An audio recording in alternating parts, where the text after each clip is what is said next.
Hello again, everybody, and welcome to another edition of Brown's Latest. I'm Dave Grendzynski. You can call me Chriser, and this is where we get you caught up on some of the latest news that is tied to our favorite team. Yes, they are still our favorite team. In the NFL, that is the Cleveland Browns. Thank you to everyone who has liked our previous episodes, who has subscribed to the channel, to everyone who have become members of the Browns' latest dog pound. I thank you very much. And to all of you who get your comments in the viewer comment section, and they are going to be a big part of this Meltdown Monday, as we like to call them. We are in full-fledged Meltdown Monday mode, and we're going to melt down together today with a record number of viewer comments. Stick around for that. Since we are melting down, it's time to take a look at the list of people we need to get rid of. Now, you already know I want to get rid of the coach. I've been saying that for a month. But we'll look at some of the players that now at this point you might as well start looking at trading, because there's just no point in keeping them around. We'll also take a look at the highest paid players on the team, and let's find out who is actually earning their money. I'm gonna tell you, the list is short. And then down in the viewer comments, when we do get down there, a record number of viewer comments, there's a common theme, and you can guess what it is. But we'll start with "It's Just Another Meltdown Monday." Remember that song from the 80s? Manic Monday? Well, this is just a meltdown Monday. Oh, oh. Wish it were Sunday. No, we don't, because we wouldn't be scoring any points like we do every Sunday. So, Myles Garrett melted down in the locker room after the game yesterday. So there's that. But I want first, before we get to Myles' meltdown, I'll call it a meltdown, but take a look at these stats again. If I were to just show you this sheet and not the score, you'd look at that and say, man, the Browns must have been they must have been in that game. And you would not know just how dominated we actually were in this game. But you wouldn't be able to tell by looking at the stat sheet. You'd say, man, oh man, you ran 75 plays and they only ran 58. Holy moly, look at time of possession was fairly even. Your quarterbacks threw for about the same amount of yards. Look at your running backs, about the same amount. Your leading running backs, your leading receivers, each about the same amount of yards. Yeah, but they didn't give up any sacks. We gave up 6. We had some inopportune penalties, like the running into the punter, that just, things that bad teams do, stuff like that. The other thing is we only scored 9 points. You're saying you generated all those yards, you only scored 9 points? Yes, we only scored 9 points. That's what I'm saying. Well, how does that happen? Well, it's because Kevin Stefanski's in charge of our offense. That's how that happens. Plus, we used the 3rd-round pick on a backup quarterback, and the backup's playing right now. So we got a guy who could be the franchise, but he's on the sidelines. Could be a franchise quarterback, but on the sidelines. Did get the chance to put his helmet on yesterday, so I guess that's progress. Oh yeah, did I mention we haven't scored at least 20 points in a game in like 3 years now? I think it's 2. I don't want to embellish. So, Meltdown Monday. Since we're melting down, Myles Garrett, bit of a meltdown in the locker room after the game. So they go up to him, and they're like, man, what's it like watching those Pittsburgh pass rushers get to go after a quarterback with the lead? This is what he came up with. Must be nice. Stefanski is now officially losing. The locker room is they're checking out. This defense is going to be checking out sooner than later at this point now, because they know no matter what they do, no matter how well they perform, no matter whatever they. Now, here's the thing: they're not generating turnovers. So, I mean, if you want to put anything on the defense, it's that they are not generating turnovers. And they didn't sack the quarterback yesterday. It's Aaron Rodgers. It's not the Usain Bolt back there. It was Aaron Rodgers. And then when they asked Garrett, is it getting difficult to dig deeper and keep pressing on while the losses stockpile? And he just said, yep. Telling you, man, Stefanski has got to go. This has got to be changed up.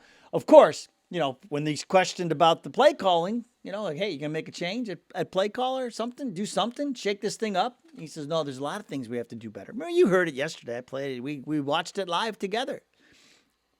We had like 5 or 6 we got to play better or do betters in like 5 minutes. Or I think it was less than 5 minutes. I think it was like 2 or 3 minutes. We'd have hit 10 if I'd have stayed with it. I had to get rid of the phone. I was losing my mind listening to all the There's a long list of things we got to do better. That's what he said. Remember now, we promoted tight end Tommy Reese to be the offensive coordinator after we ran Dorsey out of town. Now, Reese had called the plays in college for the Alabama Crimson Tide and the Notre Dame Fighting Irish before joining Stefanski's staff in the NFL. Now, Reese will be piecing out maybe to go to, UCLA looks like they got their Schmidt together over there. So I don't know. I thought he would piece out to UCLA, but maybe not. But what he should do right now is piece out over to the play calling portion of our program, because they need to get rid of Stefanski, promote Jim Schwartz to head coach, and let Reese handle the entire offense, because it can't get any worse than what we are dealing with now. Did you guys see Flacco? In 3 days, he goes over to Cincinnati, has like 3 days to prepare, and he looked 10 times better than he ever did here in the games that he played for us.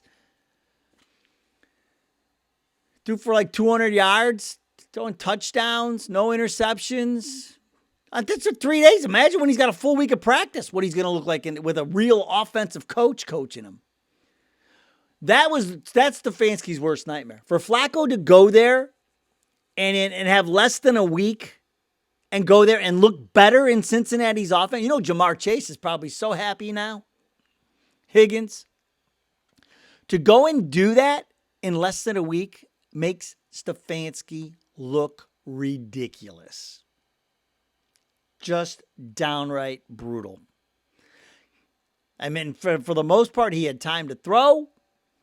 And even when he didn't, he had guys to throw to, because he had checkdowns that he could. He wasn't play actioning and turning his back to the defense and dropping 8 yards back in the thing and then turn around and got 5 guys in his face because we have an offensive line that can't pass block. Wasn't doing that. Unbelievable. So now you got Miami coming to town, who just lost to the Chargers, and the Chargers are down to like their 4th or 5th running back. They were down a wide receiver yesterday too. So I don't hear anything about injuries to skill players. They don't even have a tight end. And in a minute, when we start talking about players to trade, the guy who's number 1 on the list, the Chargers should probably be banging the door to get him. But they don't have a tight end. They have like 2 guys that can block and 1 guy they don't really want to throw the ball to because he can kind of catch, but he can't really get open. So they need a tight end. So it's going to be fun, though, to watch Dillon Gabriel play against his twin. You got Tua and Tua 2.0 on the field at the same time. So that's going to be fun to watch, to see both of these guys who really, I mean, they're carbon copies other than the fact that Gabriel's lefty. And Tua's probably a little faster than him for sure because Gabriel has no escapability. And I mean, and we didn't talk about it yesterday, but how many passes did he have almost picked off? Oh my gosh, it could have been 6 sacks and 6 interceptions. The number of passes he threw that he lucked out on. Yes, there were some drops, I know. Yes, he had flashes. Yes, he threw some passes over the middle, but passes were batted down. And the bottom line is this, for everybody who wants to get on me about calling Dillon Gabriel a backup quarterback, here's the bottom line. 9 points yesterday. 9 points. 3 for 15 on third downs last week. What were we, 6 for 17 or whatever yesterday? 9 points. Results-driven league. 9 points. And a lot of those yards that he racked up in the second half, Pittsburgh was sitting back in a quasi-prevent. I won't call it a full-fledged prevent, although it may have been, especially in the fourth quarter. But it was a quasi-prevent. And so, I'm sorry, folks. That defense was giving up 384 yards a game, total yards. We went over what they were doing, but the passing yards they were giving up. They were giving up at least 3 touchdowns a game. 2 passing touchdowns. Can't even score on them. 9 points. So we got to get rid of the coach. Like, if that doesn't happen today, it should have happened last night. If that doesn't happen today, I'm going to lose my mind. I will lose my mind. But it's time to start making some trades because you might as well get something for these guys while you still have the chance. And, Barry, he'll just take draft picks. He'll take draft picks left and right. And so the first guy you start with is David Njoku. He's a contract year, and we talked about this before the season even started. You got Harold Fannin. I mean, he was your leading receiver yesterday, so you don't have any worries at tight end. You could have Whiteheart or one of these other guys, be the backup. But he's probably your most likely trade chip. Maybe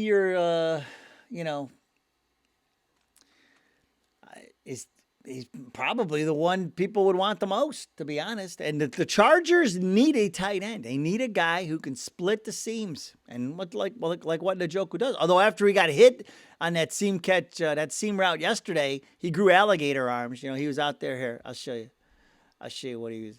He's out there like this with his trying to catch those balls because he's too busy looking at the. And same with Judy. They get those alligator arms because they don't want to reach out and get popped again. They get popped once and then they're done. That's it. But let's go through the rest of this list. Wyatt Teller, is a guard, 4-time Pro Bowler, 2-time All-Pro, not this year. I almost thought, we didn't even give the run a chance yesterday. Judkins had 12 carries, but we just wouldn't get. We rather throw the ball 52 times with a rookie quarterback. That makes a ton of sense. He can't pass block, can Teller, but he can run block a little bit. He's a high value asset, and he's also in the last year of his deal. So the market could be strong for a team that needs some depth, that's making a playoff run here and needs some depth on the line. Joel Bitonio, he should have retired last year. He thought about it, and then he didn't. Came back because we were going back to the wide zone running game plans. Kevin Stefanski, which we dropped back, throw the ball 52 times in a game now. We were supposed to run the ball down people's throats. We were supposed to do that. But we don't do that. We throw the ball 52 times. It's more than when we had Flacco. When we had Flacco, we were throwing it in the 40s. So Gabriel's got that going for him. Throw it 52 times. Go ahead. I want to check something here real quick. The Steelers ran the ball 28 times yesterday and threw 30. We threw 52 and ran 17. 28-17. Pittsburgh ran the ball 20. I told you they win the way we should be. We could be winning games, but we don't have a coach that knows how to do anything different but drop back 50 times and throw it. Even J.J. Watt was cracking on Kevin Stefanski, wondering why he was dumbfounded by why he would allow Dillon Gabriel to throw the ball over 50 times in a game. His second game in the regular season has him throw it 50 times. Have you ever heard of anything like that? I keep digressing. Ethan Posick, another guy, another vet offensive lineman. Could probably get something for. Shelby Harris on the defensive side. He's always cited as a trade option. Teams around the league might need some veteran help along the defensive line. And then maybe Jerome Ford. I don't know who's going to want him. I mean, he had to take a pay cut to stay on this team, but I would just want to get rid of him. Could we get a bag of balls or something for him? And Conklin, he's not on that list, but I mentioned him yesterday. We got to get rid of Conklin, man. Like if we can. If we get a 6th-round pick or something for him, take it. or a bag of balls, whatever, because he is completely worthless. He could be, after Deshaun Watson, in the last 5 years, he probably is the worst free agent signing we have made because he has done absolutely nothing for this team. He cannot stay on the field longer than 5 minutes. So now he's in concussion protocol. So don't expect to see him. Even though, you have your left-handed quarterback now, and he was the most, so now he's gone. Complete mess. But, you got guys on there making millions, right? They're out there making millions. I wish I could be that bad at my job and still make millions. But I can't. So is there anybody, and I got the list of top 10 salaries. Now, some of this has changed because one of these guys is already gone. But we'll look at this list, and you can help me decide if anybody on this list is earning their salary, because I don't think there are many. Deshaun Watson, absolutely not. He's number one. He has never earned any of that money. Complete waste of $230 million at the top of that list. Denzel Ward, this year, I'd say he's making his money. Because he hasn't gotten hurt yet. But we are only 6 games into the season, so that's bound to happen at some point. I would say previous years, no, he did not earn his money because he's always hurt. Myles Garrett, he's earning his money this year. But how long is he going to hang on? Remember, he went on his tirade at the end of last season, screaming up and down, ripping Cleveland on Radio Row at the Super Bowl. I'm still not happy with him. I'm happy with the way he's been playing. No sacks yesterday, though. Wyatt Teller, Greg Newsome was having a good year for us. A good year by Greg Newsome standards. But now he is Jacksonville's problem. Joe Patonio, nope, because the offense is brutal. David Njoku, I say no, he doesn't earn his money. All right, maybe I'll say he earns a little, because up until yesterday when he got the alligator arms, because it's not like I guess you got to get it to him for him to do something. So I'll say he's half earning his money. Jerry Jeudy, absolutely not. Pochick, absolutely not. Mason Graham, kind of incomplete, but I'd say at this point, for a rookie, for what he's doing, I'd say he's earning his money. So you got a couple guys, 2-3 guys on there that are earning their money out of 10. So there's another part of your problem. You have high-priced guys who don't perform. It's just all the signs of a bad team. Just we have them all. Horrible coach, terrible offense. We pay guys that shouldn't be getting paid. All kinds of things. Now, who deserve the raise? The viewer comments. As you guys always come through. So you deserve a raise in the viewer comments. And I did something a little bit different. We're gonna go. I've got, I don't know how many. I got a bunch because everybody was just jumping in there yesterday, and so I was trying to, pick up on all the theme. There were themes in there. Fire Stefanski, play Shador, Gabriel is not the answer, blah, blah, blah. We're going to go through these. I'll react to some, but some I'll just read. We'll get through. We'll start with Greg Hook, 2655, who says, first of all, welcome to Meltdown Monday, everybody. Here, let's get a nice virtual hug in there while we melt down together in the viewer comments for the first time. Greg Hook, 2655. As much as I want to see Shador Sanders start, we need a new coach first so he doesn't suffer under this clueless coach. And that's the thing. That's what I kept saying. It doesn't matter who the quarterback is. If you've got this guy coaching, it doesn't matter who the quarterback is. So look at Flacco. Flacco left and he looked 10 times better yesterday. Maybe Gabriel's better than what he's showing right now. But, he's got issues that you can't coach away, like the height and the speed, the leftiness. You just can't, it's just not going to work. It is backup material. Jay Lamos says, Dillon is Bailey Zappi 2.0, but worse. I can't argue with him.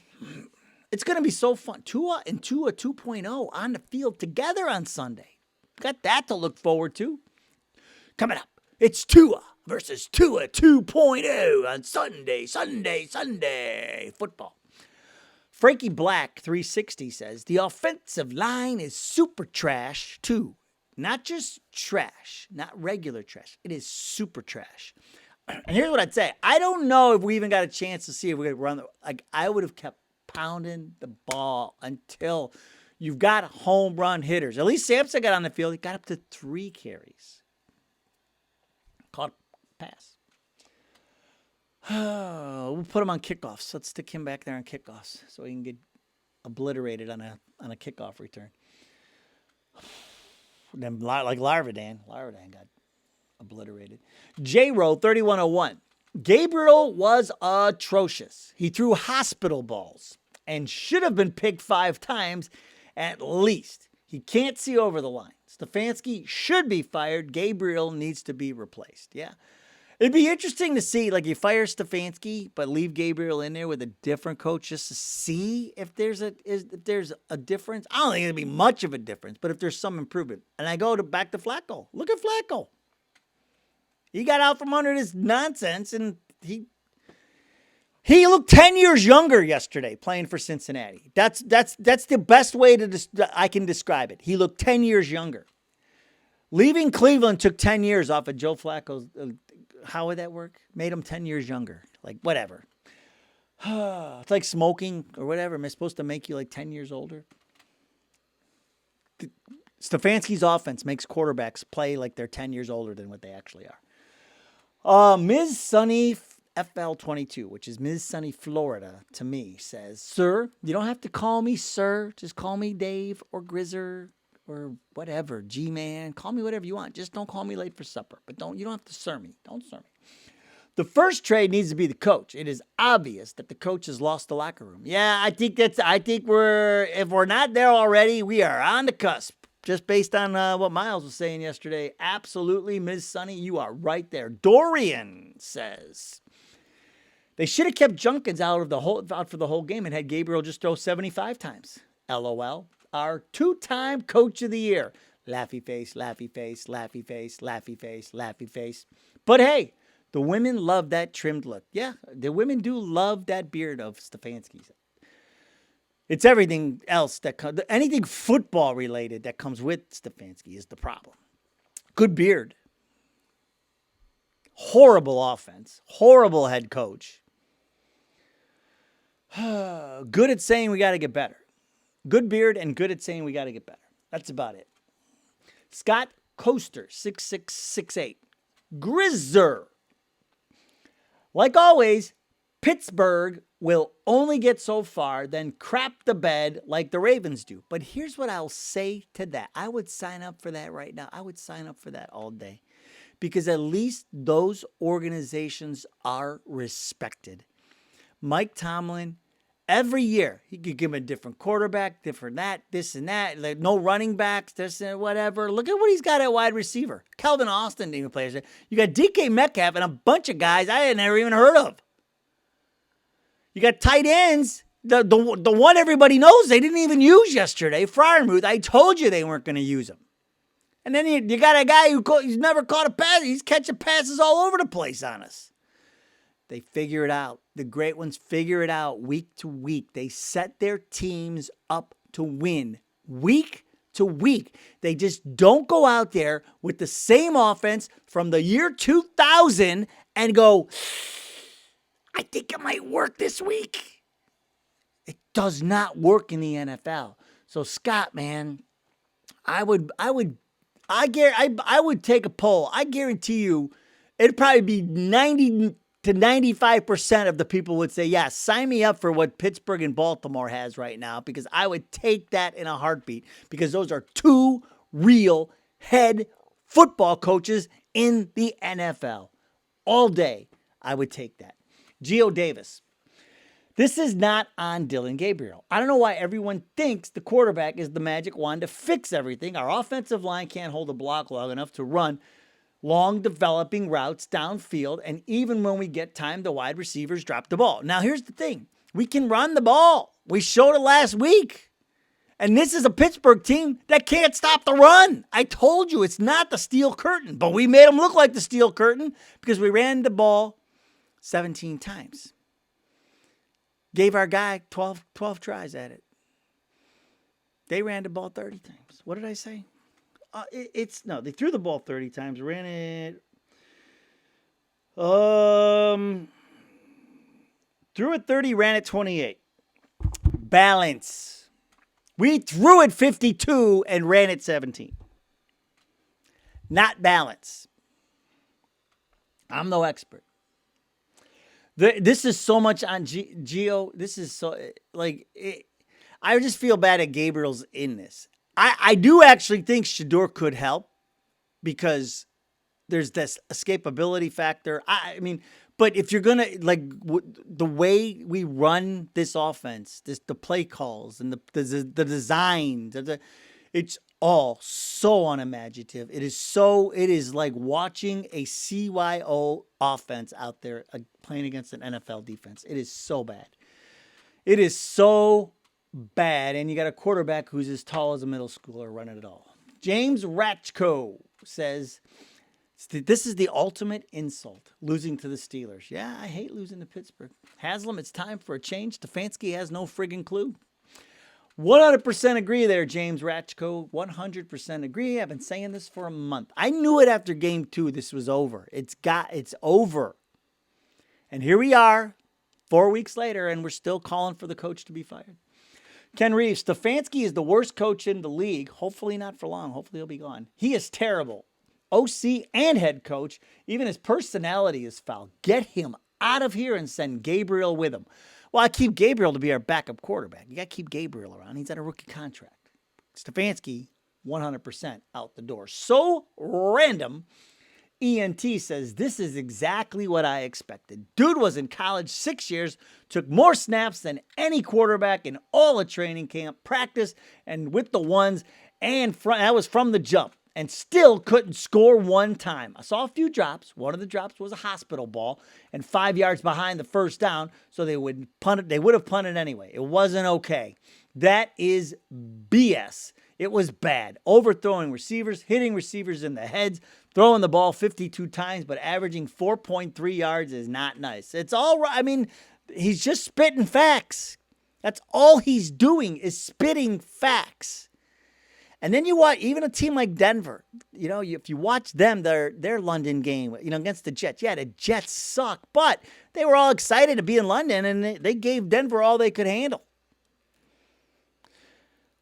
Their offense wasn't perfect, but they got the job done.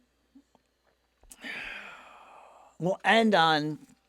I just like when I watch Denver, or even like New England. You see these guys that can move. These guys can move. Dillon Gabriel can't move.